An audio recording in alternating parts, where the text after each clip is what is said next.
француз буржуазиялық революциясының көрінісі. Неліктен Давид пен Бодридің Марат туралы көзқарасы әртүрлі болды? Жан-Пол Марат ұлы француз революциясының қайраткерлерінің бірі, «Халық досы» газетінің авторы. Ол мақалаларында адамдарды сынап отырды. Францияда революцияның өршуіне «Халық досы» газеті себепші болды. Мақалалар халық арасында тез тарады. Король тақтан түсіріліп, Франция мен адамгершілікке жасаған қылмысы үшін өлім жазасына кесілгеннен кейін конвентте, яғни заң шығарушы органда, Париж қаласының атынан сайланып, монтаньерлардың саяси жетекшісіне айналды. Бірақ 1793 жылы бәрі өзгерді. Бейнелеу өнерінің неоклассицизм өкілі, әйгілі суретші Жак-Луи Давид досы Мараттың өлімін ерекше суреттеді. Давид өзінің досы Мараттың өлімін қайғырып қарсы алды. Суретте өз жұмысын күні бойы жасады. Түнде шамның жарығымен залда ұйықтағанда тіпті түсінде көрді. Давид досының жүзі естінен кетпей тұрғанда салу үшін асықты.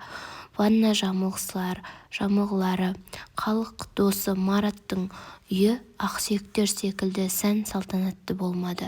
Өмірде, тұрмыста да қарапайым болды. Суретте Давид болған оқиғаны шынайы көрсетуге барынша тырысты. Ол Мараттың денесі суреттегідей таза әрі мүсінді болған жоқ. Суретте Марат жатқан ванна табыт іспетті, ал үстіне жайған жамылғылар ақтық сапарға шығушының денесін ораған жамылғы іспетті болды. Ванна жанында орналасқан жәшікке Маратқа Давидтен деп жазған жазба қалдырды. Суреттің жартысын алып тұрған қара түсті фон Мараттың ақтық сапардағы бейнесін бейнелейді. Онан төмен түскен қолы енді бірде-бір мақала жазбайтындығын көрсетеді. Ал оның бір қолында Анна Мария Шарлотта Корденің хаты: «Сіздің пейіліңізге көріну үшін бақытсыз адам болу жеткілікті» делінген. Пол Жак Бодри өз заманының көрнекті суретшісі. Ол да Мараттың өліміне байланысты сурет салған болатын. Бірақ оның жұмысының басты кейіпкері Марат емес, Шарлотта Корде болды.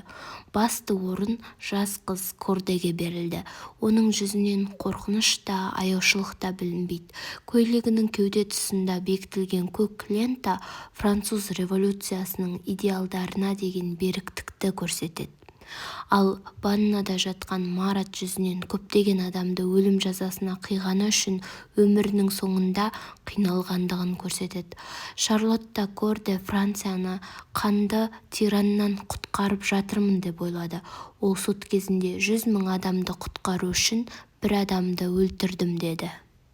Қорыта айтқанда, Марат пен Шарлотта Корде туралы көп пікір айтуға болады.